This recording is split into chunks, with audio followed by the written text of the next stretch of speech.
All right, I'm here with Andy Shay, head coach of Yale men's lacrosse. Yep. Who I played for, had the pleasure of playing for. First of all, why don't you just describe We're at Reeves Stadium. the listeners? We're at Reeves Stadium, which is the home of Yale men's and women's lacrosse and men's and women's soccer, and we're on the balcony of the Shay Lacrosse building. Lacrosse in the title. It's a pretty nice building, though. It's a very nice building. That was you just grazed the surface. This is a state of the art. It is a 100% state of the art, 38,000 square foot building. Got a huge locker room, huge weight room. All four sports have locker rooms, offices. We have a weight room. We have a nutrition center. We have a alumni function room, which you can hang out with and watch games. Thank you. We have a film room. We have this nice balcony. You can watch games from here. That was a You good. can heckle the coach from the balcony. Yeah, I could probably hear you. Well, I'll be in the alumni center preparing, and then I'll come out here. But yeah, I think this building is a pretty good microcosm of where since you've been here, the program has come. I mean, we were sharing lockers when I was here. Well, you didn't, but yes. Well, your team. There might have been some sharing. I think when I was trying to think back. I think the kids who came in and walked on. We kind of realized they had to, rather than buy a new locker, just let them share for a few weeks. If they made the team, then okay, now we'll buy a new I like locker. that. But yeah, you had metal lockers, though. We had metal lockers, yeah. And I think Rusty tin. senior year we moved to wooden lockers, and we thought that was big. Yeah. So this building is You didn't have to get a tetanus shot before the season. This building for me coming back is like wow. Is it infuriating or is it? It's a little of both. Yeah. Like wow, we made it. Oh it's no, like I told they you, made it. But you contributed to this, not financially, but Yeah, well. But the teams that you played on. I will take that compliment.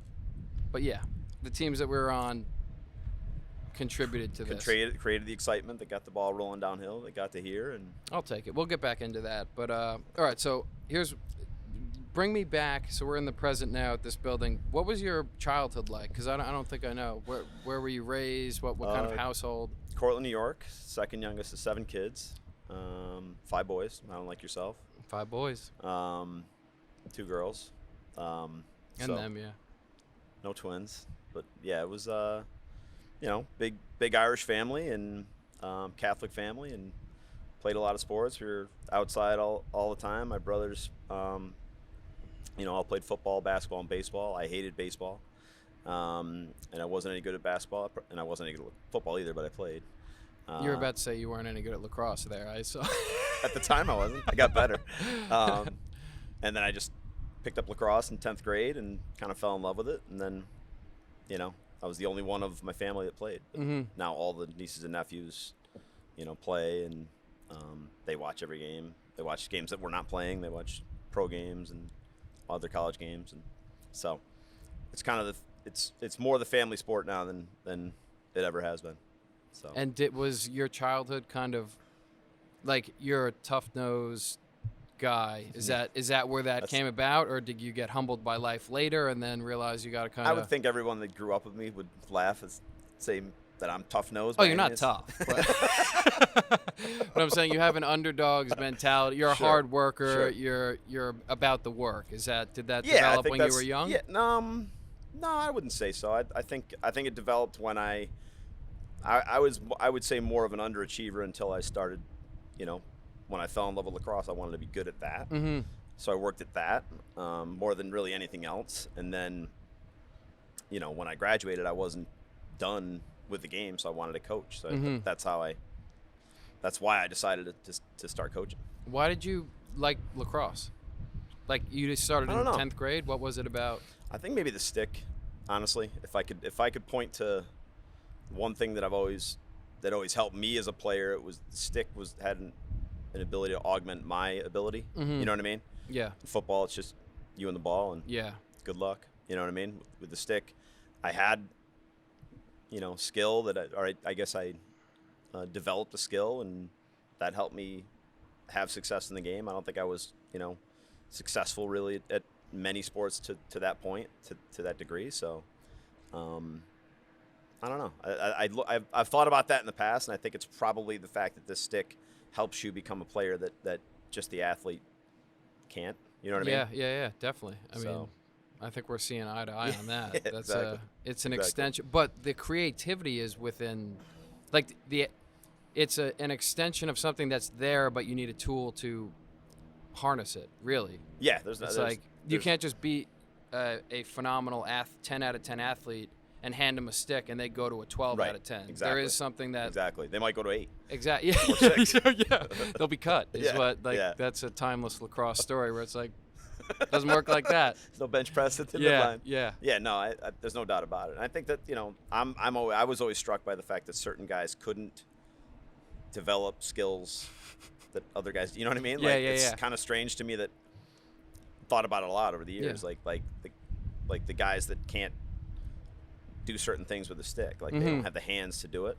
You know what I mean? Exactly. So, I know you know that, but Yeah, it's yeah. just kind of mind blowing to me that certain guys don't use their fingertips at all. You know what I mean? But that again, that's something that is there before the stick is in the hand, right? You give you can't really teach that. Maybe.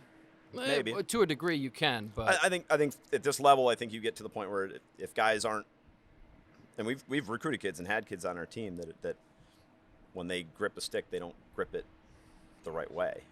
You know, you know what I mean? Yeah, It's like, okay, well, I Yeah. guess you're playing defense. yeah, exactly. So, I don't know. We had a lot of them in my day. But, I mean, but I would say, coaching youth sports, I think it's probably more important that kids know that. Like, you need to be able to feel that. You know what I'm saying? yeah, you for understand sure. it, right? Yeah. Yeah. There needs to be down to the fingertips. Exactly. You need to be But there's guys that are light-handed. full grippers. The fingertips don't touch the stick. Yeah. It's like, I don't know how you could trust where the ball is in your stick. Yeah, and I don't think that's just on the spectrum of teachability. That's a low one. I think the nuances of like dexterity, Yes. right?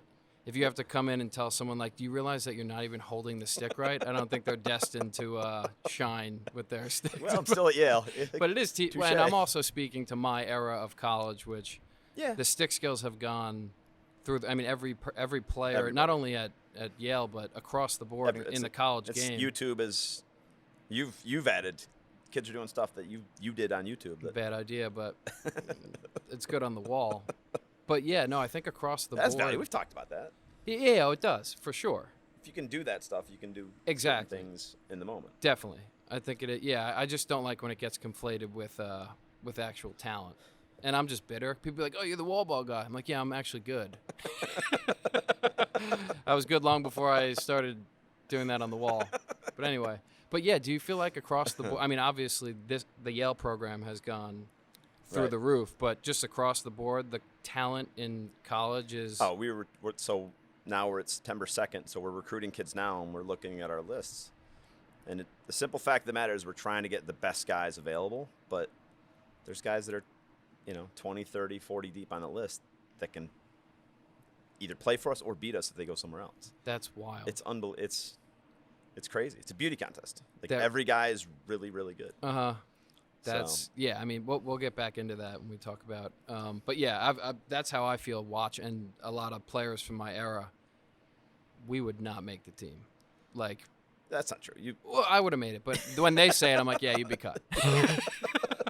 But no, the talent is Royal like we. the disparity of talent is so thin that the worst, like you said, the 40th guy, and I don't just mean in recruiting, on the roster, when you say you're in a game that's a 10-goal game and the second line gets in, Yeah. or the third or fourth line, you're like, Those guys are, that kid could be starting yes, anywhere. at a lot of places. We'll get back into that. But so your first coaching job was, I was assistant Delaware? at SUNY Potsdam. oh, okay. For- I for should have 4 went deeper months. down your profile. I That's thought it was fine. at Delaware. We're trying to keep that one quiet.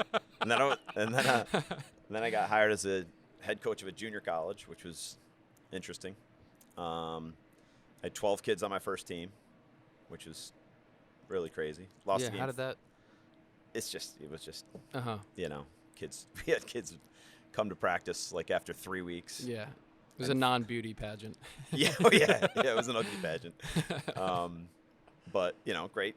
Kids tried hard and recruited a lot of guys to that, and actually successfully recruited John Grant Jr. to that junior college. Well, And then were you the one to actually Yeah, that's how we ended up in Discover Delaware. this monster? Oh, I think I heard. Oh, yeah. So I knew that story. No, he was plenty discovered. I mean, back then it was what I would do is I would call kids that I thought were good. Mhm. I didn't go to any camps. I didn't know what I was doing. I didn't have any idea. And then How did you that you thought were good? Like you saw them. Like how did you? I just went by. You heard the word of mouth? No, well, recruiting a lot of. I'd recruit anybody from upstate New York that played.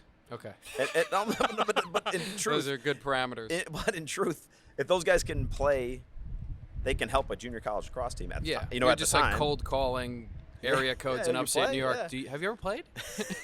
You ever seen a stick? No, but I started recruiting. I had a couple Native American kids from Lafayette who put me in touch with some Native American kids from Akwesasne, and I've been talking to one of those guys. I said, "Who's the best player that you play in junior lacrosse?" And he said, "This one kid from Kenner Collegiate, number 88."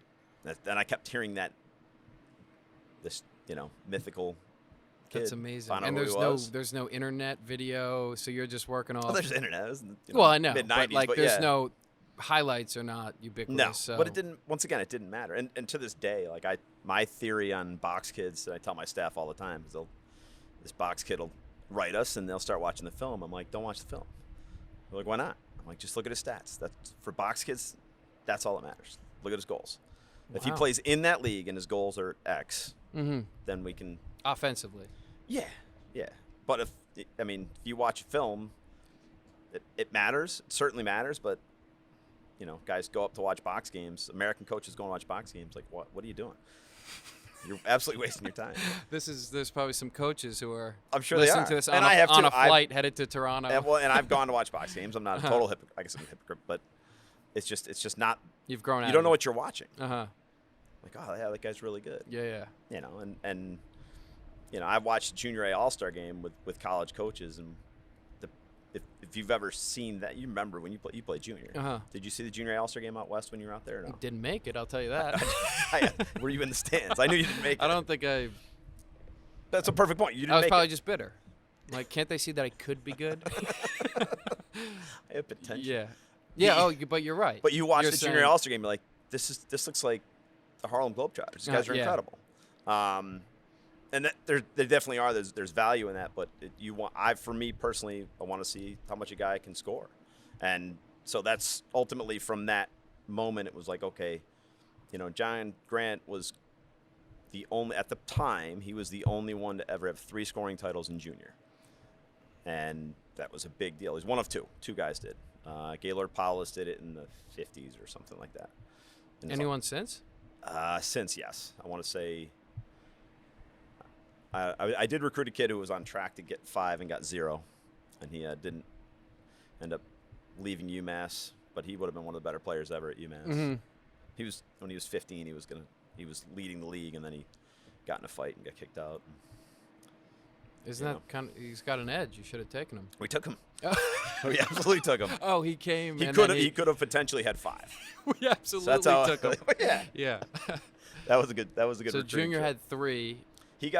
Greg Cannell and I drove all the way across New York to go to this tournament to watch this kid play, a field tournament. And the first 5 minutes of the game, he got kicked out. We were actually sitting at the scores table. We had nowhere else to sit. So he gets a penalty, and he's playing with all these guys that are 4 years older than him. And he comes running off the field, and he's got like maybe 6 inches between him and this kid who's talking trash, who's absolutely twice his size. Mm-hmm.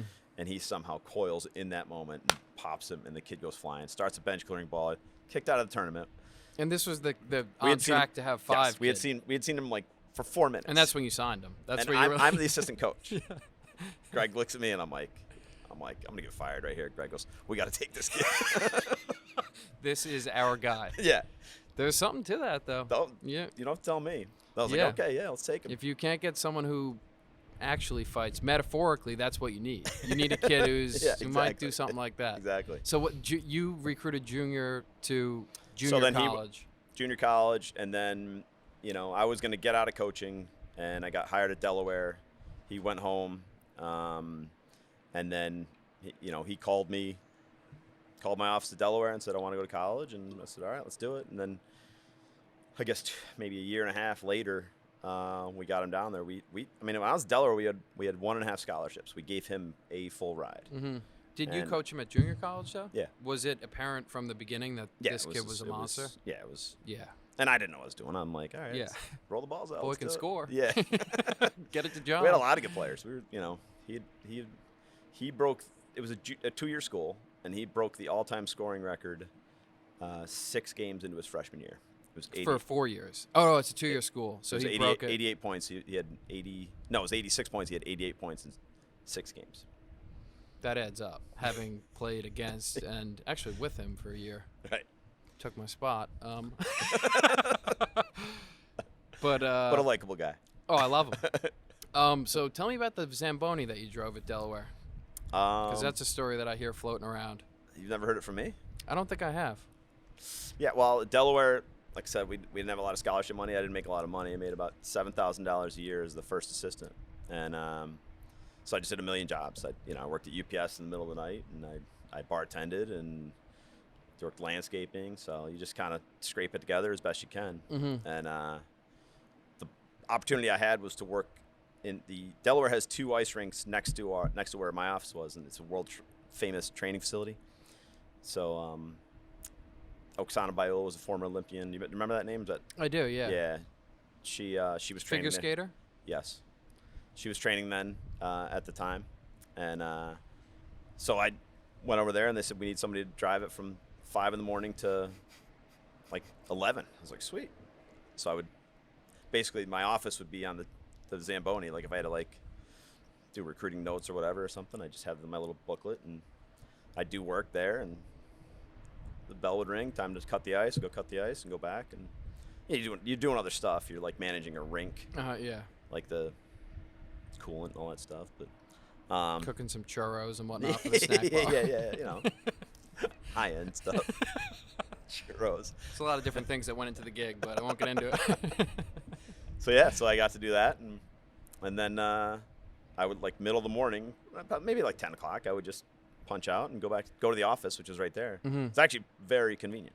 I was only cutting the ice every once every 40 minutes, and it's pretty good. I like that you're of the Zamboni game. Cutting the ice is very.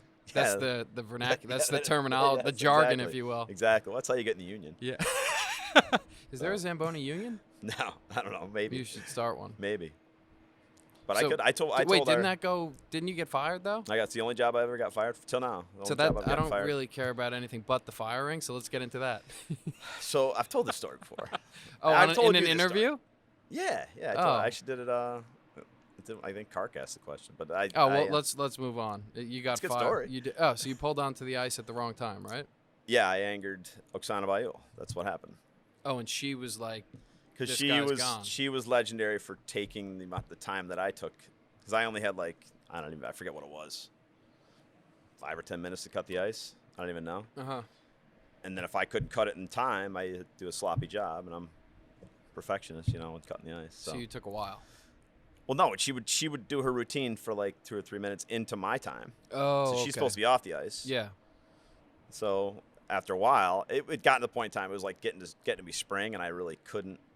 Oh, so you just went on. You knew that. When she came down the wall to whatever, she's into her move, I backed out on the ice, and she almost hit the broadside of the Zamboni. That's a good firing, though. You power moved her. Yeah. You know what I mean? That's not a mistake. It was definitely a blaze of glory. Yeah. And she was swearing at me and rushed in, and I just cut the ice and Did you know you were going to be fired? I knew by the time I got to the front of the rink, I knew I was. Do you think if that didn't happen that you'd still be cutting the ice, or you'd be here? I've asked to cut the ice here for Yale hockey. That would be a great promo. They have not allowed me to do it. I want to do it. I like that idea. I wouldn't give up on it. Admit I've skated that ice a few times. Not while after hours, but had a few friends on the hockey team. Coach Elaine, I don't think has signed off on it yet. I got to ask him. Mm-hmm. Well, once you give him your illustrious resume of getting fired at Delaware, I don't know how if he just watches how I cut it. There was one time I got early in the morning. I was cutting the ice, or I thought I was cutting it, and somebody had flooded it the day before, and you take the blades up when you do that, and they didn't put them down. That's what gives you the drag or whatever. So I came up to one end of the ice and went down to the other, and I was going too fast and had nothing to slow me down, and went sideways into the boards, dislodged the boards, stalled the thing out, flooded the whole thing, and the whole thing froze on the ice. Froze into it. Yes, and that didn't get me fired somehow. I was gonna say, are you? Maybe it was a confluence of many. That was just the icing on the cake. Was the Oksana Biola, and you're also building a poor case for driving the Yale one. True. So that was at Delaware, and then you went to UMass. Was that? That was. Were you looking for that? Like, how does that the D1 coach or coaching in general? Right. Are you privy to when an opening is gonna? Is that totally? Yeah, it's like a summer circuit. You're at like back then you go to 205 and peak 200 or whatever, and you'll hear from somebody that, hey, so and so's either getting out or they're moving on or they're getting this job, and I'd known Greg. We had played against each other, and UMass and Delaware had played, and I wasn't making any money at Delaware. I didn't make a ton of money at UMass, but it was a raise and it was full time and it was benefits and some opportunity to go there and working with Greg Cannella. Greg Cannella and Bob Shillinglaw could not be further from each other on the stylistic. It's unbelievable, but I can. I don't know if I can point to one who has greater value and who influenced me. It's really amazing. Like they're both so being in their lane, which is, like I said, they're on opposite sides. They're so good at what they do. Like Shills has too many thoughts in his head and tries a million things, and he's like he's a Wikipedia of lacrosse. Greg, is he still coaching? No. Okay. No.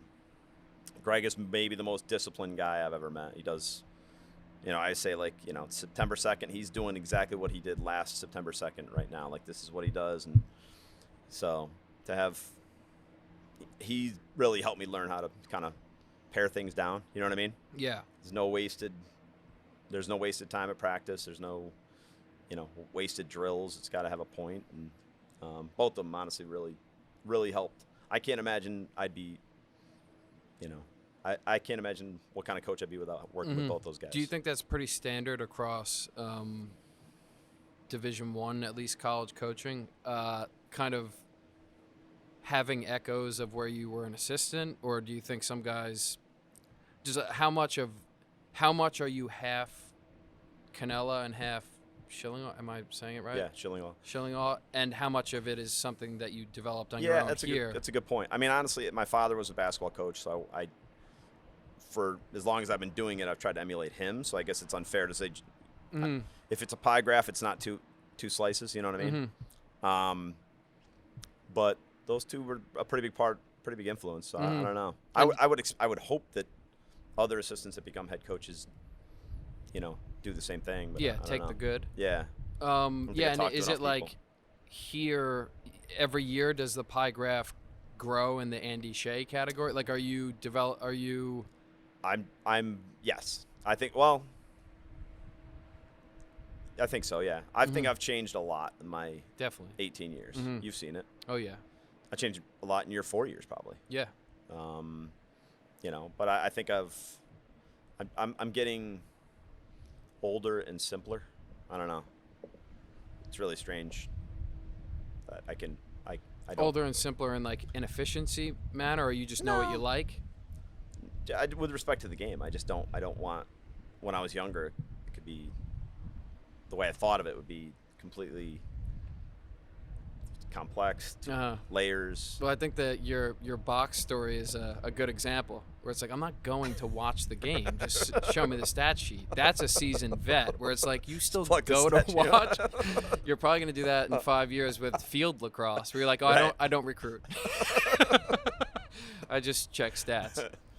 That is interesting, though, to think about, like, how much of your style is, because I think when you first, or at least during your early years with me, so 2009, that year pretty much, I don't know how Cannella coaches, but it was definitely like a hard-nosed, like, less of a player's coach, kind of like a. That was like, your freshman year. Yeah. But that's the year you're supposed to think that it's. I got. So then you warm up to me as I get older. I think everybody. Yeah, I mean. Yeah. I think I personally think, and that's not a plan. Like I'm just gonna be me and you as a freshman. It's like I think, you were, but I think freshman year you make mistakes. Like, definitely. Well, I more meant as your general temperament then versus now. Not just to me. Then versus now, you have definitely become more laid back generally. And yeah. I think there's probably some merit to that. I do think you get some distance, and you and I have. I mean, we're close. We talk all the time, so I don't think you. I think that's. You probably think back like if you were a freshman now, you would laugh at. Or you were laughing that. Never took it too seriously. There was no real enemy. I just mean your style changed. I think you.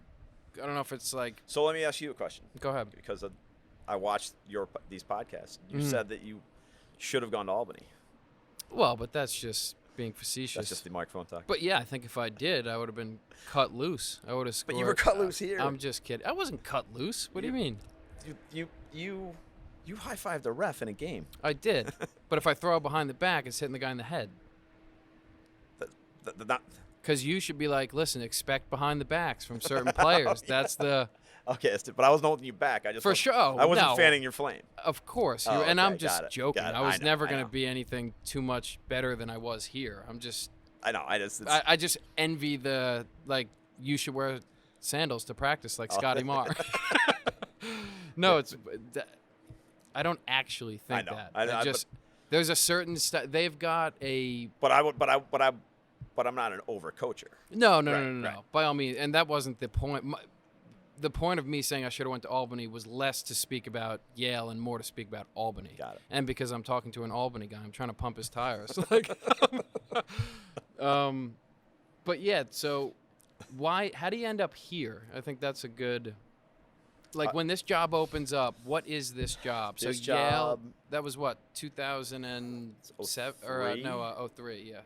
2009 was your 6th year, my first year, right? So we had always played Yale at Delaware, and you never saw the campus when you go to Smilo, and you know what I mean. And it was this building was obviously not. It's a lot nicer now than it was then, but I'd always heard at the time Yale's not in a nice area. You know what I mean? Uh-huh. And I was at UMass, and I don't know why, but I came to New Haven it was like a birthday party at Bar. So I drove down to New Haven, and I'm like, I'm going to go see the campus. I drove on campus, and I could not believe how nice it was. Mm-hmm. I was absolutely stunned. I'm like, this is the nicest place I've ever seen. And instantly I'm thinking of all the times that people had said to me oh yeah, it's a great degree, but it's whatever. And obviously there's some not so nice parts of town, which, I guess when I saw the campus, I was like, this is unbelievable if this job ever opens up. Because at the time they had a couple of good years.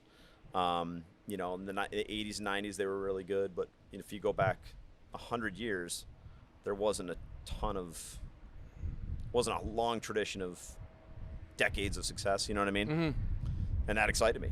So little blips on the radar where they were good, but there was never. They won the first Ivy title. They won in '55. They won it, and they won '66, and in the '70s. I don't know if they won one in the '70s, but they, in the '80s, obviously they were good, and then they'd fallen off a little bit, and then in '03 I got the job. But as soon as it opened, I was like, of all the jobs, this is exactly what I want. This is perfect. It's a really difficult job. It's a place that most people don't think can do it. I'm single. I'm nobody's gonna expect anything of me. What's the worst that happens? You know what I mean? Yeah. And for the most part, I think I was right. I thought I could do. If I got a certain number of spots that year, I thought that we could kind of head in that direction, and then Yale started cutting back spots, so it was a bad time to take the job. So. Well, but yeah, I was more interested in the mentality of this is a school that hasn't really went on a good, consistent Right. run and upward like you were chomping at the bit at that. Whereas that wasn't off-putting. No, you were like, it oh, was- I'm going to turn this around and I'm going to take us on. First thing I did was I looked up how many double-digit win seasons they had in 130 years, and it was 9, or maybe it's 7, maybe 9. That's pretty bad. Well, I mean, it's a little bit of a slanted statistic. I mean, they played 3 games in 1881. Oh, okay. You know what I mean? Double win seasons. I was Double-digit thinking win seasons. Winning seasons. Okay. So winning seasons. Winning seasons, and even better that'd be a good one to look at too. But but my thought was would like to win double-digit games, and you've heard me say that. You probably might not remember it. You weren't paying attention. Yeah, when I was I talking. listened to almost nothing you said, but But that's a big, winning double digits here is an accomplishment. It's a big deal. So, that was what I looked at. Like this could be great. And I didn't think to look too deeply into it, or, Mhm. But it's not an easy place to win. It's different. It's a very different place.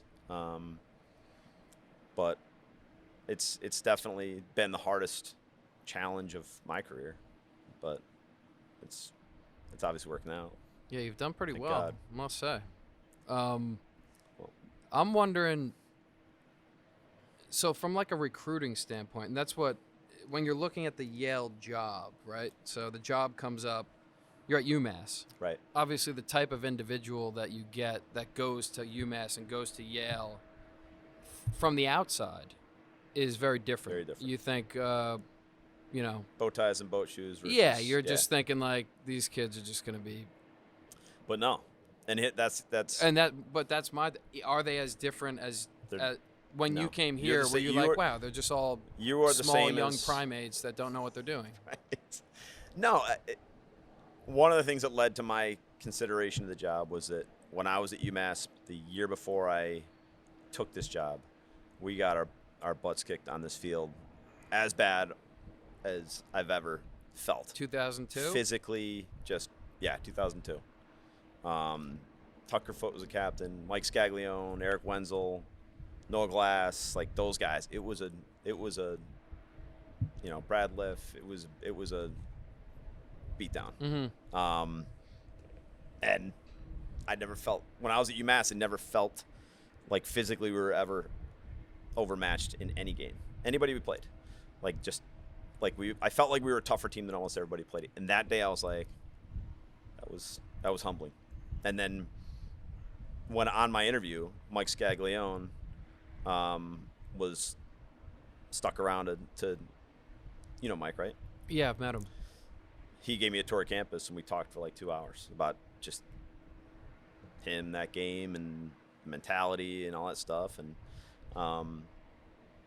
and I felt that he and all those guys were just like you guys and these guys. It's the same attitude. It's like, it's not. It doesn't have to be the upper crusty type place that people think it is. Mm-hmm. It's not. I don't think it is. And we recruit that way. We want normal people that are, I don't know, I say normal. It's not. So when you came insulting. in and you take the job, we want just average folks. No, when you came in and took the job, Average at was there everything. some overlap of upper crusters? Was it like? Well, and all that. Some of your teammates are some of the I'm some of those well-off families. That, I'm asking for the people. I know what I think. I guess my point would be, you can grow up in those households and still be. Oh, tough. okay, I got you. You know what I mean? Yeah. That was another point that there isn't. I found that like people who want to be academically rigorous can be mislabeled as, oh, well, he's just a, whatever. He got a Right. what is the max SAT score? I wouldn't know. 1600 in my 1600, day. Yeah. I actually remember I came into your office one time and I said, "Who's got the lowest SAT on the on the team?" And I had who I thought in mind, and then there was like a minute pause. You're like, "You."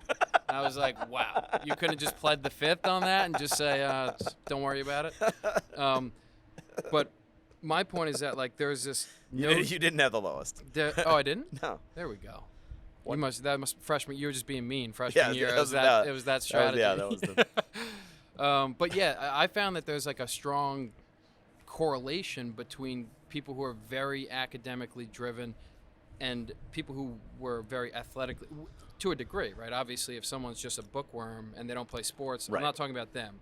I'm talking about the people who actually were They're committed to competitive. sport, very competitive, and if anything, I took notes from them on, like, maybe I need to go, like, this guy isn't going to play, he has a 4.0, but he goes this hard in the weight Right. room. I'm definitely playing. Right. Maybe I should take something out of their book, no pun intended, but Right. I feel like that's a false idea that to be so academically inclined, you're soft, right? I feel like this There's no doubt about it. Yeah, this program is a good example of that. Yeah, I think, well, first of all, a lot of the kids that we get are just super diligent. Like, you can't, exactly. almost everybody we get. Mm-hmm. I mean, you're self-deprecating, but you can't get to the level you've gotten without being diligent. You know what I mean? Yeah. And that's, if you give them a good cookbook from there, the sky's the limit. I think like Michael Kesey was, I think he was second-team All-American his senior year. He was unrecruited by Dartmouth and Williams. They told him he could walk on if he got in. We offered him a spot. He's the most diligent kid maybe we've ever had. Ends up being an All-American midi for us. 2016, he was like our best midi. You know what I mean? Like, they should be NIL. Is that what it is? They should be paying him to go there. They messed. They missed that one. He was a undervalued high school recruit, but just like California kid. Yeah, but a good, And he scored that goal that went in he did score that goal against Maryland. Was Down that in the bar down. playoffs? That was the first round of NCAA. That was a scam. For all you listeners, go back and that look. So it was a heartbreaker. It was. Especially, do they review things now in college? No.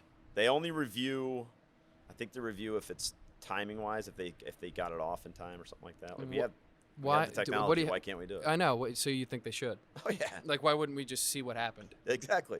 Well, like the Virginia Maryland goal. Oh yeah. Like, that was. And that's how Maryland won. We would have won that year if we played. We would have won that year. Yes. Science proves that we would have. You'll get another one. Yeah. What about the face-off? I wasn't going to bring this up, but now the TD asked you to bring that up. No. He's gonna be.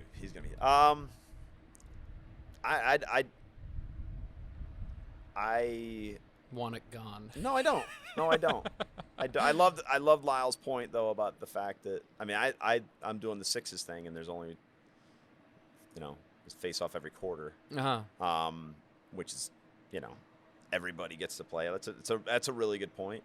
I just feel like the face off is, as where we are right now, it provides college opportunities for kids who are putting a lot of effort in. And ultimately they end up being, for the most part now, like more like kickers than analogous to another sport. You know what I mean? Yeah. I think that's good. They have their own practice off to the side and they do their thing. Don't come near us. I think that we're messing with it so much. Sometimes we get it. I think that the last adjustment to it, I think is ridiculous. That's the stand-up? Overhand, yeah. Oh, yeah. That's like why can't we just, and that's a good comparison between football, why can't we just look at it and be content with the sport itself? I don't know. You could easily look at football and be like, why is this guy, he's kicking the ball? Well, and going back just like lacrosse. If you go back 60 years, football, that makes sense. Well, no, but if you go back 60 years, I guess I'm older than that, but you go back 70 years, the quarterback was the punter and kicker, and he just drop kick it, and like that was a skill that he had to do. Mm-hmm. Just like John Reese used to face off and score 80 something goals, which is absurd. I think it's just harder now. These guys are better at doing other things. Specialized, yeah. But I had the best face-off guy that's ever played, so I really enjoyed it those years. We've always had a good face-off. Those were good times. Yeah, going back, all the way back. Dan Gallagher, Greg Duboff, Dylan Levings. Good Connor lineage. Mackey, Good lineage. Max Rodman was the peak of which is Kevin DeCepolo. T.D. Erlin. Yes. You're just naming every person, but I could not name Dar. Right? Well, no, I know. I'm just saying I probably missed something. You don't want to pump TD, so you're just thinking back to give every person their credit. But TD deserves his lone credit. He's the best. In my mind, he's the best that's ever done it. Yeah. And, when I talk about him, nominating for awards, Yale or whatever. I'm like, you need to understand he's the best that's ever played Yeah. his position. Yes. It's absurd. It is absurd. Yeah. So you got to give credit And where he didn't credit's come due. in. I had to teach him those things. He was an attackman when he. If he didn't go to Yale, you'd have been like away with the face off. We got to drop this thing. It's like a kicker. Kicker. What is a kicker? But you touched on it earlier, and I mean, you kind of said your philosophy, and especially given that you admitted that simplicity, you go with the easy route. You kind of said it.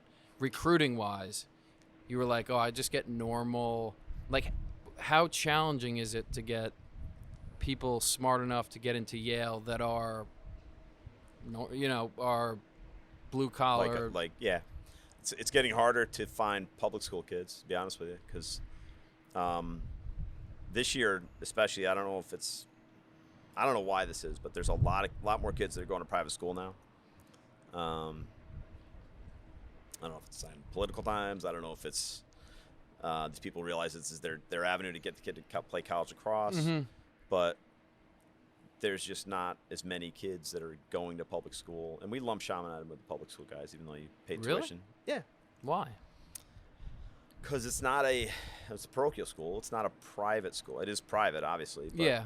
But it's not like college tuition private. No, it's not. But we have a special relationship with Chaminade, and all of you guys have done Good pipeline. Yeah, all of you guys have done well, and you've all been tough players. So that's what we kind of equate that. Uh-huh. Oh, okay. I like that. So, but there's, and once again, we get guys from your teammates from private schools. We just want to know that they are non-private school guys. No, they're tough. Yeah. And so there's no formula there. Is there? It's year to year a formula. We do actually look at where the All-Americans are from, Mm-hmm. and kind of make sure are we looking in the right areas, and it's starting to creep around the country. It used to be upstate New York, Suffolk County, Philly, Maryland, New York State Catholic, New England. Now it's Texas, California. Mm-hmm. I mean, there's kids from all over. It's crazy. You just got to bring them in and teach them how to crazy. handle the stick, right? Maybe. You're gripping it too tight. Yeah. So is there? I mean, that's a. How often do you really want a kid? He's wildly talented, and then you meet him, and you're like, does that happen? Yes. Where you meet it's September and 2nd. the parents. Huh? You meet, like, my parents came in, and you're probably like, I don't really know about this. No, are you kidding me? I'm just kidding. I haven't seen your parents. Or in a my while. brother came in. He had a good recruiting trip. You know what he did? I'm well aware of what he did. He's the first one we ever lost. He was a missing persons. Yeah, he went MIA. But then you apologized to my parents. And then my parents your were mother like, said, you have nothing to apologize for. yeah, why are you? That was the first time I was ever off campus for a recruiting visit. Was he at the hospital or something? No, I Oh, you weren't here. I went to a buddy's bachelor party, and I'm like, I shouldn't leave town. It was in Rhode Island, but for some reason, Oh, wow. I ended up, driving back that night, but got the call, and I'm like, I would much rather be home right now so I could just be right on campus. Yeah. So it wasn't in an hour, whatever difference, but yeah. So he went full alien abduction, and your mother's response honestly told me right away, this is a kid. Yeah, that we need. we got to sign him. We gotta get He this went guy. MIA, and his Yes, parents yes. didn't care. This is our type. Yeah, that's good. So yeah. So, but how often does it go in the other direction? How often do we lose recruits? Yeah, is it like you meet them, or it's like you have on paper you're exactly what I'm looking for, but then they come in and I don't know, what is it about them? Maybe they're a little bit. Does a kid ever come in and be arrogant, or you Yes. just get a bad feeling? Oh, really? Yeah. It's bad. Like, I don't know. I have a hair trigger for. Everything. Yeah. That's bad. I'm unsettled, unstable. I didn't think that you'd say that would happen. I would think that most recruits would just keep their mouth shut and be. We have kids that like snap at their parents Oh, really? Yeah.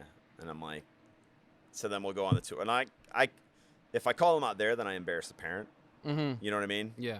But so we'll go on a tour, and I'll get a little distance with the kid, and the parents will be with an assistant, and I'll just be like, hey, man, for the record, if you talk to your parents like that, what are you going to say to me? And they'll be like, really? Yeah. That is a... And then drop them like third period French. That is, get your dig in before. That's actually making me want to get into the coaching game. It's like a reality show. Listen, you think you could talk to your dad like that? Meet me in the alley. These kids they just, and listen, my kids talk back to me. They're but kids, it's like, yeah. It happens, but at the same time, you just see like you're gonna flaunt your disrespect in front of a guy you're trying to exactly, give you the keys to this place. I did not expect that. I could write a book on the stupid things these kids. Your brothers would have a chapter in there with the. You open it with him. Yes. But that's what to do. Yes. Yes. How to get into go missing. I actually did not I thought that it would be like, what percentage of we're gonna take this kid is said and done before you actually meet them? Is it like we'll talk to as many people as we can within the rules to know what the kid's about. Mm-hmm.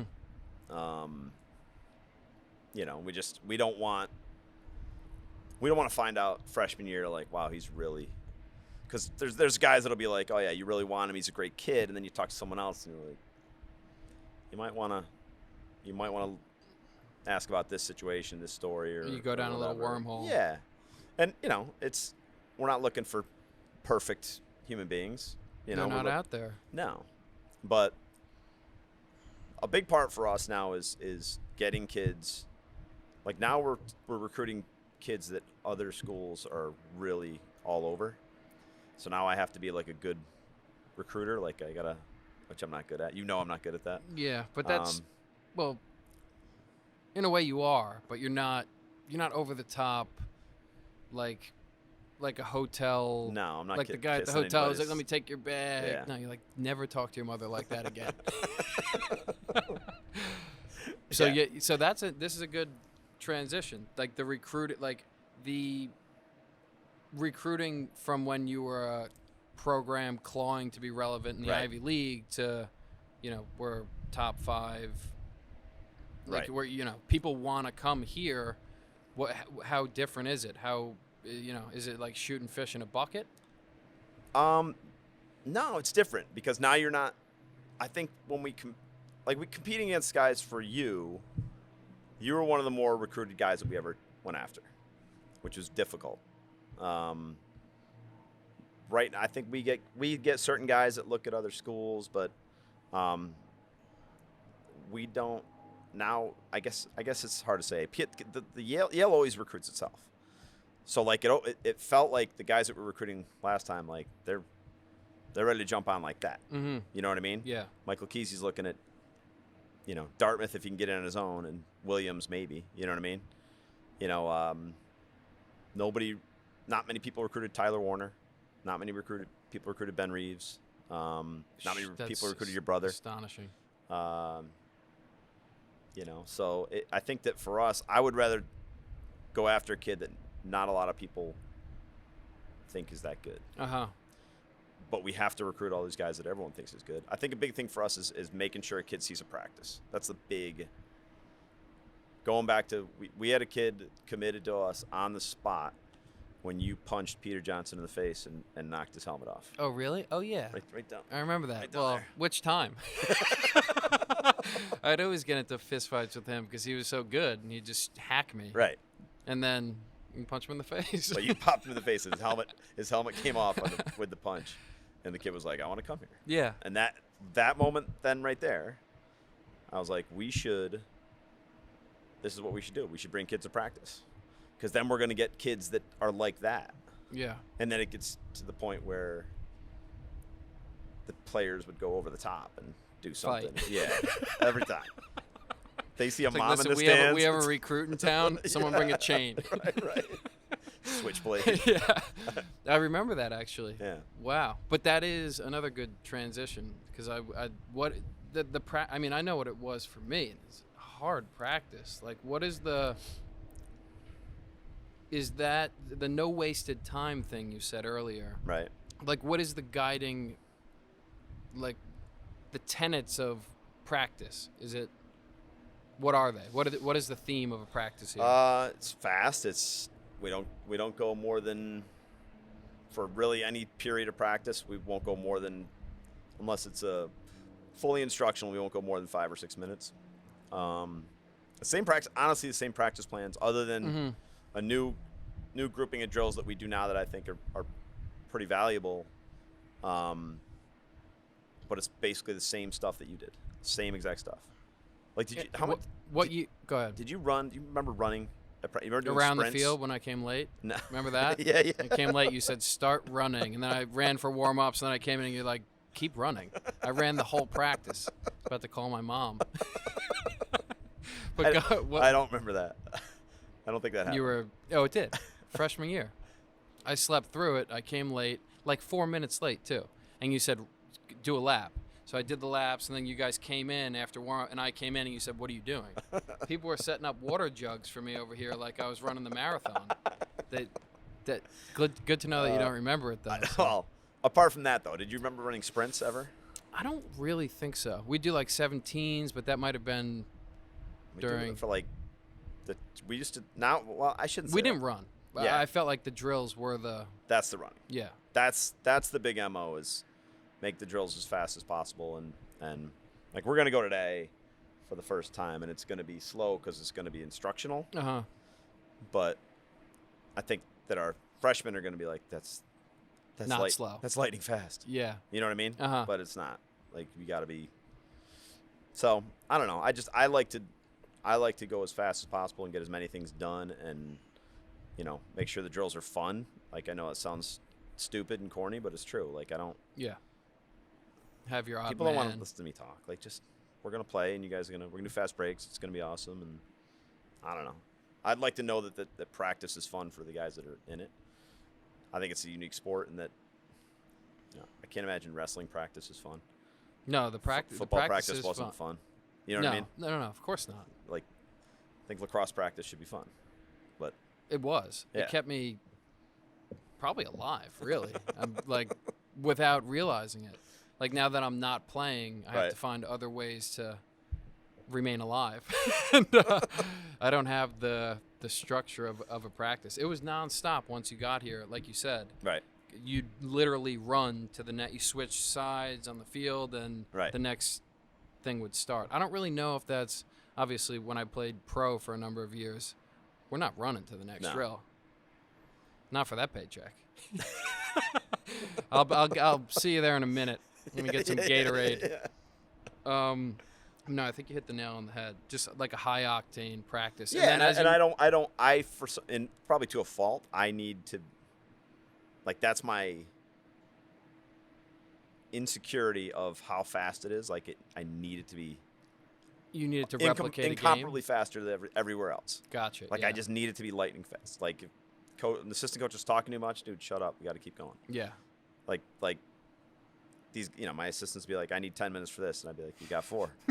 Good luck. After practice, you can pull them aside. Yeah. I just want to keep it going. So that's kind of how, when we go to other colleges and I see it, and I'm like, if it's really fast, I got to go up and we got to go back home and rip those guys. And Yeah. get I mean, going. there's probably some coaches who are listening that are going to go too fast now. They're going to be like, hear what Shay's doing up there? He's going to be like, there is a line, right? Where it's like, we're going to do 30 seconds 4-on-3s. No. Yeah, that's how it felt for me practicing here. It felt like once you began to sweat, the time between then and the end of the practice was a zone state. Like, there was no. Yeah. And actually, that's the goal. That's actually a problem that I had with pro. I mean, I would never like call the boys in and be like, we need to restructure practice because it's the MLL. But I would always be like a hungry dog. I'm like, let's go. Like, I want to do the next rep. I want to do the next thing. I don't want to stand around. But we do, So, and that's the beauty of this place. You don't have time. Like, we start practice February 1st. We have 10, roughly 10 practices in the fall. If you have an alumni game and a competition date. like you can't get that No, stuff you can't. in. Yeah, you can't You know what I mean? catch up with the other. So it's like you want to be as fast as you can without rushing it too much and get everything done. Mm-hmm. And it's the beauty of coaching here is these kids remember everything that you do. So it's like, if I don't remember a drill or how we defended somebody or what we did, invariably, it could be 3 years later, the kid was a freshman to senior, he'd be like, well, that was when we did this. Yeah. I'm like, okay, thank God. You Yeah, guys run that. Remember that? No, I like the practice style here. It's definitely legitimately miss it. Like, even when I was playing still, I'm like, Well, when you're coming, I'm we thinking, should I would love to do now that you're here, to do a full practice. We're not going to be able to do it, but well, I'll come back. we can edit that out. Yeah.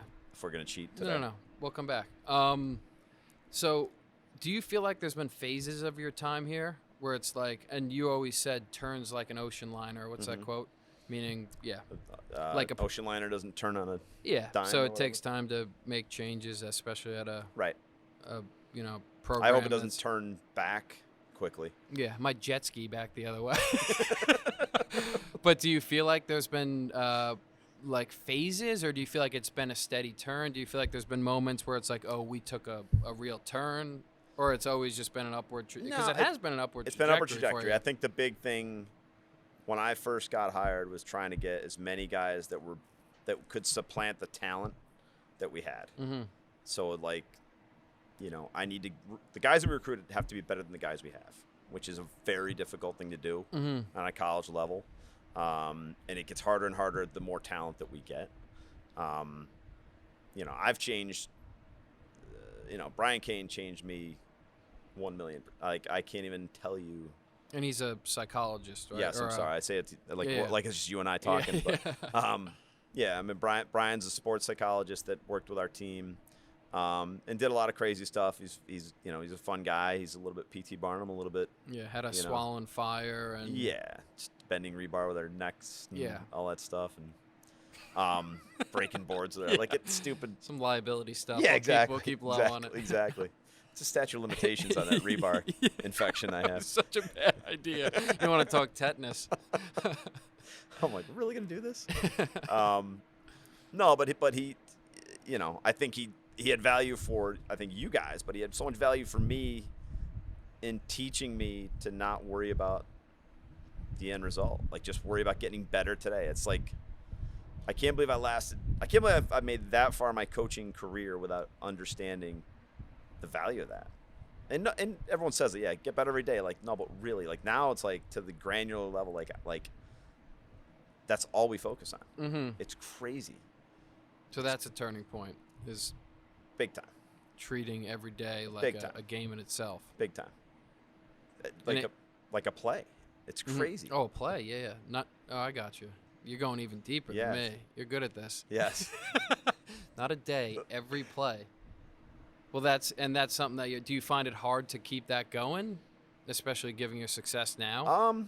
Yeah, big time. Well, 2019 was really hard because it's like you go into that season and it's these poor kids and me and everyone just wants to win the national championship on the first day of the season. It's like, you can't. You just, as good as that team was, and it was a very good team, it was just a ridiculous amount of pressure on them that I probably didn't handle well enough, and then you address it, and now it's bigger because you're talking about it. Like, you don't have to win the national championship. Yeah. But don't forget, we really want to win. We probably should win, given what we've got here. But let's actually talk about that. Like, was that for you? Were you shocked when you won the national championship, or do you feel like it was like, oh, we're finally here? I think there really hadn't been a day since I started coaching that I haven't thought of that. From when I was in my 20s, like I just, every single day, just like to be great. And then you get to be my age, and you're at a situation in a program that maybe isn't. And that's the unfortunate thing about lacrosse is not a lot of programs are set up to do that. You know what I mean? So it's like, then you come to the realization, like, maybe this will never happen for me. Like, I think I'm pretty good at this, but maybe I'll never be able to say that I have a national championship. You know what I mean? You just look at the list of who hasn't won one, and you're like, that's long. It's tough. Who has won one? There's been some phenomenal coaches that have coached in the MAC. Mm-hmm. Don't schedule those guys. Are going to get mad at me, but it's going to be hard for those teams to do it. Yeah. You know what I mean? Yeah. It's just set up for an ACC dominance over the years, and so I think that's always in the back of my mind. I think going into that game before we won it, I was thinking, like, is this really going to happen? I talked to Greg Cannell the morning they played Virginia in the 2006 national championship game. And he said, I said, you guys can win this. He said, I know. He goes, this, you don't know if you're ever going to get back. So, Did they win that? Oh, they lost to Virginia. Was that like Sean? The scary thing is Sean Morris, yeah. Jack Reed. And the scary thing is that team, any other year, probably wins one. That Virginia team was incredible.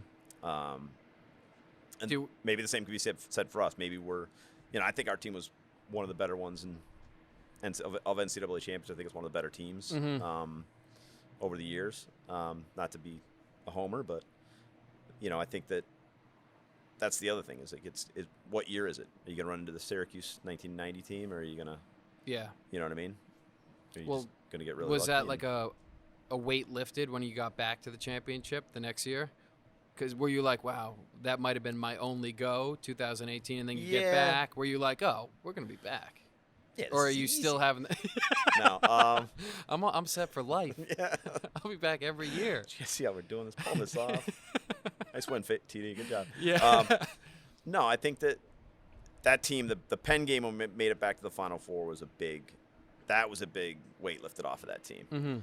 That was a tough game, and to pull that off was a big deal that ended up working out. But it's interesting. I don't know. 2020, I don't know what would have happened. I feel like that team would have won. Yeah, it was a pretty good team. It's a pretty good team. Yeah. Would have coached them to success. No, that was a the pandemic's awful, obviously, but I just look at those guys like that senior class they were coming together pretty well. And you got to get lucky too. You know what I mean? Yeah. You can't just have a good team. Yeah. And you make a good point. You never know what other team you're going to run into. Exactly. You don't really know that in the beginning of the year, and then it could be 3/4 the way through the year, and you're like, wow, this team is a special team. I feel like Loyola 2012 was exactly that was a bingo. Yeah. That's a good example. And they weren't even ranked at the beginning of the year. It's like okay, confluence of everything. They're just awesome. Exactly. So yeah, they probably shouldn't have lost a game that year. They lost one game, I guess. Is that right? So I don't know their record, but that's a great example of a team where in the beginning of the year, and then you just running into a snowball later in the year. Right. What about I think we should bring up Ben Reeves because he's Ben Reeves. Yep. I feel like he's a great. I feel like if he wasn't, I actually talked to him about this in the lobby. It might have been a little bit later in the night, or no, it was during the day. Did you tell him you're coming up? I didn't. Is he around? Yeah, he's around. Yeah, so maybe he'll come stop by. But I was telling him, in the pro game, he's such a let the game come to me. He could, who knows? Could he have 200 points in a season if he just actually was like a black hole type guy? But he probably wouldn't. He was like the perfect microcosm of like the program here. A very like unassuming. He didn't even dodge that much. No. Right? Like it never. You kind of look at him like, I wish I had those legs. I could just run by everybody. And yeah. Yeah. I mean, in the alumni game, I'm like, am I not starting or are you playing behind? Like, what are we? That's, you know what I mean? Good like, thing he's a good kid. Yeah. Well, I think I played behind. He played the wing. He did me a solid. But he was a good microcosm of the program because he's not a me guy. It wasn't the ball goes through Ben every time. Yeah. And Ben is the only one in the world who doesn't realize how good a lacrosse player he is. Like he has no, and that's maybe with everything. Honestly, he's a very humble. He just has this viewpoint that he's not as good as everyone knows that he is. Uh-huh. He can do whatever he wants. He can score whenever he wants. And he'll defer, and he'll, when it's his time, it is what it is. So, he's definitely. I think it took a while to coach him, to learn how to talk to him. Have a good relationship. I ended up being able to say the right things to him in the right moment. Be like, okay, you need to understand this right now. This team needs you to Yeah. put it on your back and do it. And You're the guy. yeah. I mean, his sophomore year, I said, you're going to be a Tewaaraton finalist. And he was like, Was he a Tewaaraton finalist that year? yeah, 3 years. I mean, was he baffled by that? He was, yeah. Well, USA tryouts. He was like, I don't know if I should go. And he's, he's one of the best guys there. He's junior in college or whatever. Oh, yeah. So he could have. Yeah. Didn't he not stop? He bowed out of that. He 'Cause bowed it was out like, listen, I could do this at any time. I don't need to do it while I'm a sophomore in college. Yeah. Not as Or a patriotic senior, as you rather. guys. Yeah. When you won that national championship, were you satisfied? Like, was there a sense of like a sweeping relief where you were like, well, wow? there's absolutely that. I mean, like I said, I'm obsessed with it from the moment I started coaching. And to this day, I think about it every day. Like, I want to do it again. I want to do it this year. I want to have a million of them. That's the question. Yeah. So how long did the relief last? Was it like Long time. There's a lot of backslapping and. I mean, think about how unlikely. So you're getting recruited by Yale. Think about that. All those guys that were, let's say your age and older, have no recollection really. Like, Yale was in the Final Four once. It's not. People don't think of Yale becoming a national champion. No, You know I what I think mean? we were crying in the stands? stands. Yeah, it was hazy because we were. But somebody had I onions was. on My their brother hot was like, dog. "Are you good?" And I was like, "I don't know, what's going on here." What is this salty Yeah. discharge? I actually got on the television cameras. Oh, Yeah, yeah, you can so see me. I've I think seen I had French braids. So I didn't see those. well, No, but but that's it- what you meant by I was involved in us winning a national title, Yes, right? yes. Television coverage Yeah. buoyed us.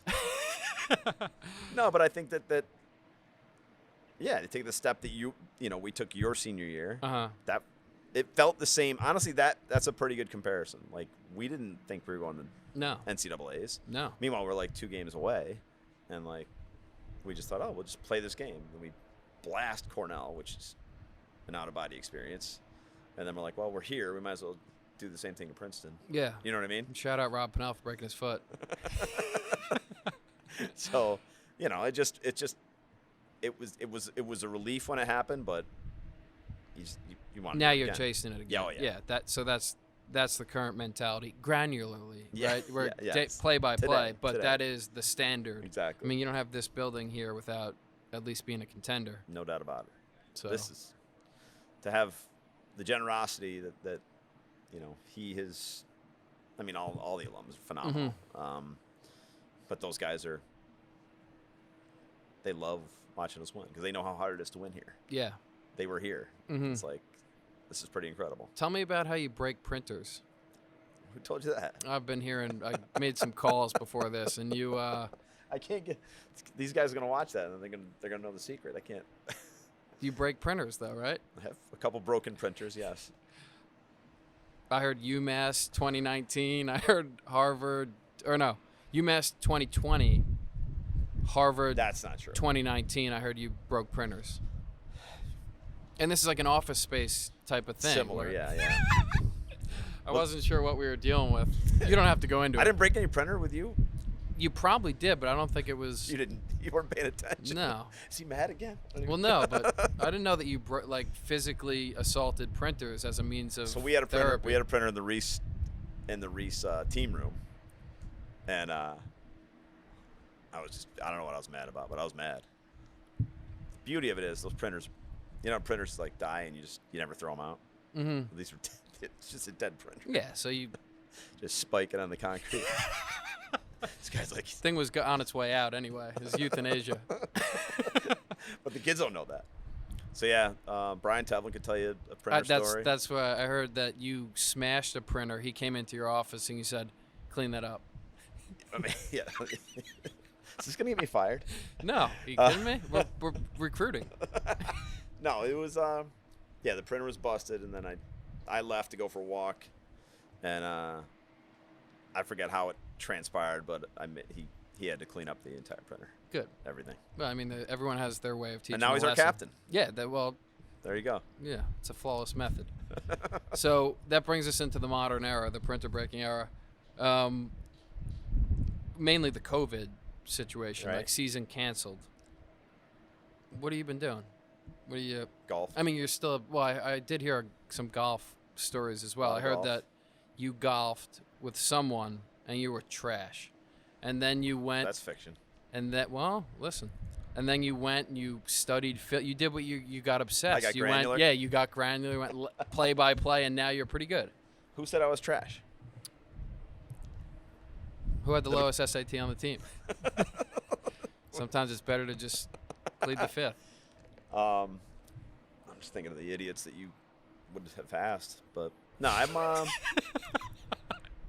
I'm not bad. I was okay before, but it definitely golf absolutely saved me because it would be. You know what? I watched a lot of college lacrosse, and I didn't think I could. Like, I would turn it on, and I'd be like, I'm gonna end up getting mad, and I wouldn't get mad. I would watch it. I'd be like, okay. Line up a few printers on the side. Yeah, I do a lot of printers. But then I would when I would golf, or and it would just be, I'd get home, I'd be like, I just feel so much better. And I wasn't good. I'm not good, but I would be outside and I'd be playing, and it was, interestingly, the fall was, we could play all the way up to December. It was very mild, and then I was able to play in the spring. And my game has improved. Now that I'm coaching again, I'll probably go back to sucking. So, what do you think it is about golf? Being out there in the open, it's an meditative instrument sport, just like lacrosse. Yeah, but sometimes I feel like it makes. Yeah, you're right. It is an instrument sport. But no, I think that's part of it. But you're in nature. You're playing against yourself. You know what I mean? Yeah. For the most part. In a big way. It's moment to moment. Like, if I could apply those things the mental stuff that we did to golf, I can't at all. It's so hard. It's amazing. It is you start to look at the card, you start to count, you're like, oh, yeah. man. Well, I hit the last one good. Am I good at this? Yeah, exactly. No, you're bad. Figured it. Yeah. You'll shank this one. You'll never be good at this. So, but it's been unbelievably therapeutic. The whole staff plays now, so that's the other thing. All the staff, we all got into it. Good group activity. Played more. Yeah, it was great. So it's. I don't know what's going to happen moving forward. I haven't played in a while, but coaching more. So. Well, that's good. You're getting back to what you're good at. Yeah, we'll see.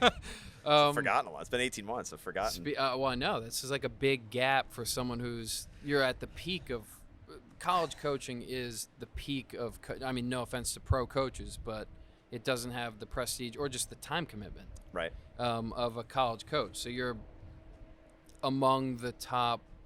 I don't want to pump your tires, but probably. It's fair. 1,000 top 5 college coaches. Thank and then you. you just have to take. You'd think someone I'd played say, for me would say you're well, I the would say best. number one. I know, okay. but I just don't want to be too biased. We'll talk about it after. What did you? So the Hopkins job opened up, and they were recruiting you. Do you think that you were their number one, and then they met you, and they were like, they did what you do to recruits? You're like, yeah, we thought he was our guy, but on paper he was. But did you think? What was that experience like? Because that's wild too. I mean, you became the number one sought or what? Yeah, they reached out, and I certainly had an interest in it. I don't know the thing about me, and I don't know. I think about this program. I think it's just without getting too deep into it. I just think this place kind of fits me more than a place like that. I don't know. It's interesting because you're not, smart. No. You don't use big words. You're of a blue collar, but you're not a Ivy League guy. No. In like your background. No. But is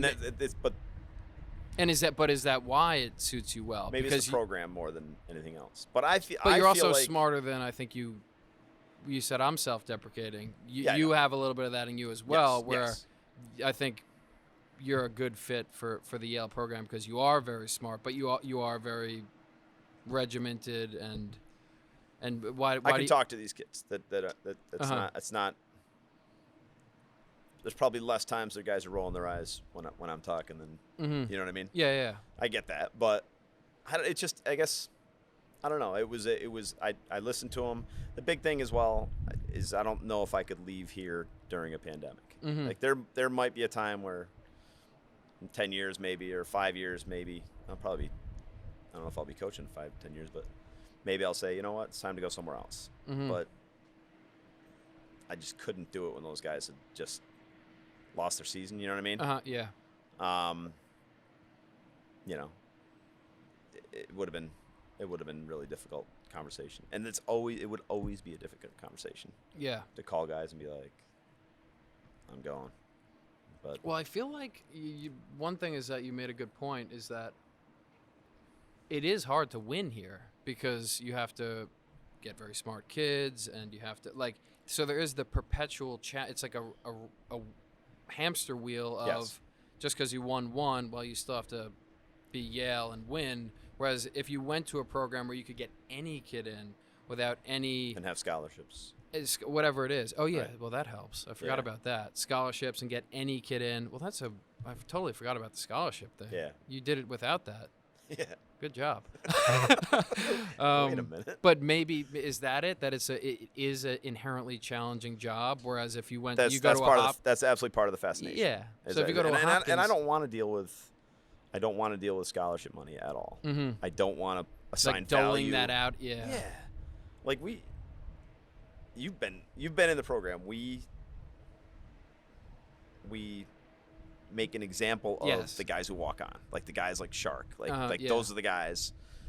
Shark was your senior year. Yeah. His freshman year, he beat you in the 40. Probably. Well, you had the team record. Oh, did I? Yeah. Okay. He beat you by like 100th of a second. Granted, it's hand timed or whatever. I'm like, how am I going to cut this kid? He's the smallest guy on the roster. Yeah, he was a beast. Senior year, his best teammate, like unbelievable. Yeah. I love that kid. So he beat me in the 40 though. Yeah, hand time. Yeah, we have lasers downstairs.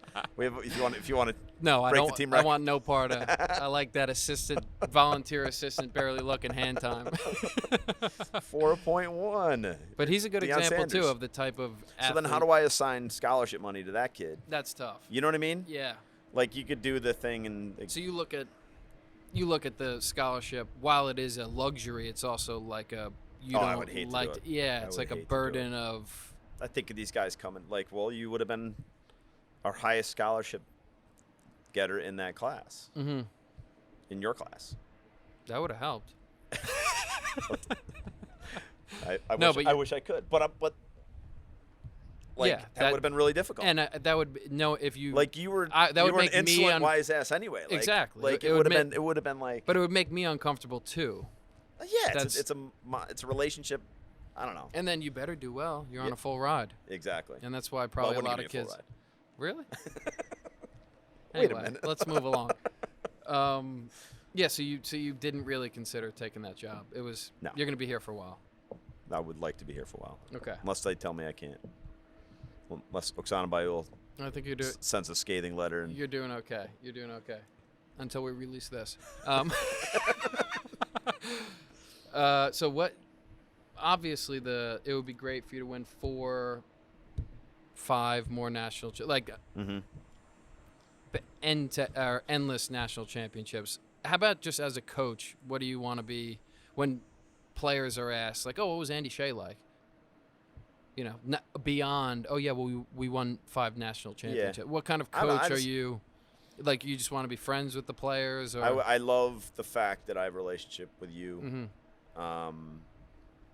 With guys you went to, your brother and the guys you played with, and to me, like that was hard the year off, like not being around the guys, like that's the part, how it is, like as a senior, it's a different relationship, you know what I mean? Yeah. And then as an alum, it's a very different relationship. I think that's the very fact that I have a relationship with those guys that come through the program. That's the biggest part, honestly. It's like the most, like alumni weekend's the most fun for me. To go to Rudy's and have a beer with all those guys or honestly after a game, like seeing guys with different eras come back, and it's been close to 20 years now, so that's a lot a lot of guys. Yeah. You know, but I think it's a relationship. I find it interesting. People ask me all the time how I coached you. Like how are we? People think that we're like oil and water, and I think it's hilarious. But I think people don't give you the credit for being. Yeah, I think they don't a know certain you level and they of don't know diligence. me. Exactly. So, but it's just kind of. TD asked me that. He's like, he said that's How the hell crazy did that you coached him. Yeah. I was like, well, I didn't really coach him. Just hanging around. I made him run occasionally, and then that's I it. forgot about it.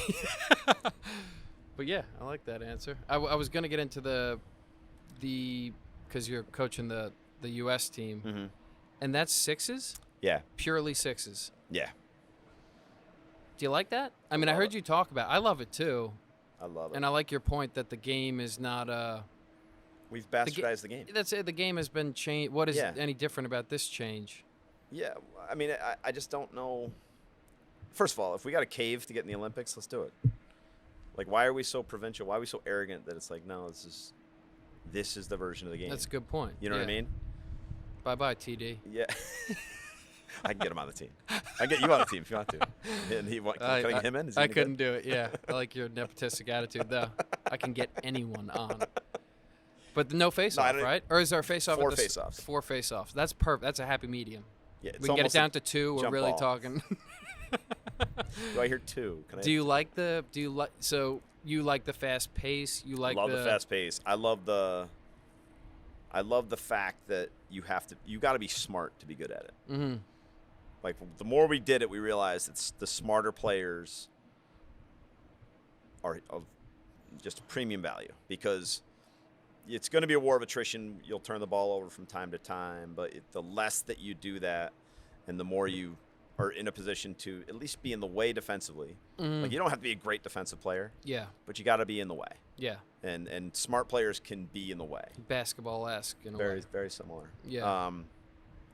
I think it's a very, very much team oriented, because you got to make plays very quickly, and you got to use everybody, and it's not a lot of like we're dodging a little bit, but it's not like a teed up dodge like a field game. You know what I mean? Yeah. Like sliding and all that Exactly. stuff. It's different. For the same from that. reason, you don't have to be that good of a defender. You don't have to be that good of a one-on-one isolated. No, you got to be. It's like managing chaos. It's exactly what it is, and it's fun. And honestly, it's the drills that we do here, I think, lend to. They do. You know what that does. Mm-hmm. So at least that's what I think.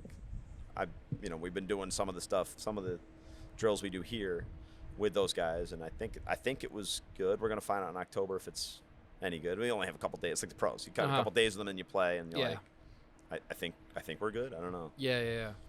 But I think it's fun. The guys who played were great. Coached the women for a little while. The first camp, that was interesting. Mm-hmm. They were awesome. They're ridiculously skilled. Yeah, with those sticks. It's unfair. Yeah. But we'll see what happens. I'd like to. And the other things, I want to coach in the Olympics. I don't know. It's either that or breakdancing in France. Breakdancing. Coach it or compete. I could compete in breakdancing, or I could coach. Really? In France, that's the new. You even heard this? No. What Breakdancing is the. Am I missing something? Is in the Olympics, and is it? yes. Really? You didn't hear this? No. Yeah. That's my that's their passport sport. fired up. So that's like you get a provisional sport as a host country. Oh, wait, is that what we're doing? Is that how we're? Oh, we're sneaking a little bit of cargo in here. That's how it's working. Hopefully, yeah. Oh, we got contraband. I didn't realize that. Wow. Well, I wish you the best of luck. I know you got to start practice here, What time but we got. All right. They good? yeah, I mean, you did all right.